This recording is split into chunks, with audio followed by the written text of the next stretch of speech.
व्यवस्था ही 4थ्या नंबरला आहे. नाही, तुम्ही बघू शकता ते फक्त मला असं कोणीतरी सर्वे आलेला त्याच्यामध्ये. पण आज बेरोजगारी असेल, शेतकऱ्यांचे प्रश्न असतील, शेतकऱ्यांच्या आत्महत्याचे विषय असतील, महागाईचे विषय असतील, त्याच्याबद्दल कोणीच बोलत नाही.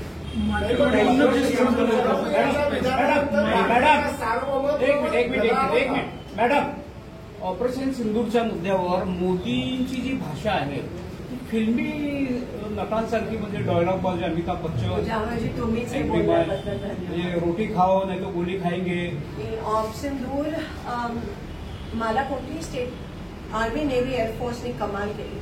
आपले अँटी डिफेन्स आपले जे आकाशची सिस्टीम्स असतील किंवा सगळं आपले पायलट्स असतील, आपले जवान असतील, अतिशय चांगलं काम केलं. पण त्यांना डिमॉरलाइज करण्याचं काम हे मोदीजींनी केलं. त्यांना डिमॉरलाइज केलं, कारण का जो विजय आपण घोषित करायला पाहिजे होता तो विजय त्या ठिकाणी घोषित नाही केला. जो रिस्पेक्ट जे शहीद झाले त्यांना द्यायला पाहिजे होता. मग जर अनिल चौहाननी सीडीएसनी रेकॉर्डवर आणलं की काही विमानं पडले, मग त्यांच्या पायलट्सना आपण रिस्पेक्टफुल फ्युनरल दिलं का, हा माझा प्रश्न आहे. ट्रम्प तात्याच्या विधानानंतर जर का सिंदूर ऑपरेशन थांबत असेल तर मग भारताच्या सार्वभौमत्वाला धोका पोहोचला आहे. 100% धोका पोहोचला आहे. आणि त्याच्या दुसऱ्या दिवशी पाकिस्ताननी रशियाबरोबर करार साईन केला, जो आपला आला आहे. टर्कीचा तो विषय आहे, चायनाचं PL-15 जे त्याच्यावर लॉन्च झाले. तुम्हाला हे पण सांगते की आपल्या रफाईल प्लेन जे आपण फ्रान्सकडून घेतले, भारताने फ्रान्सला रफाईलचं सोर्स कोड मागितलं ब्रह्मोस इंटिग्रेट करायला. रफाईलमध्ये ब्रह्मोस मिसाईल ही प्लेनवर चढवावी लागते, जसं पाकिस्तानने त्यांच्यावर PL-15 चायना मेड PL-15.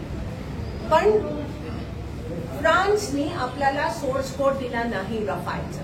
आणि मग ती रफाईलची कॉन्ट्रोवर्सी तुम्हाला की HAL ला मॅन्युफॅक्चरिंग दिलं नाही, पण एका वेगळ्या कोणाला तरी बँक्रप्सीमधून बाहेर काढायला त्यावेळेस दिलेलं.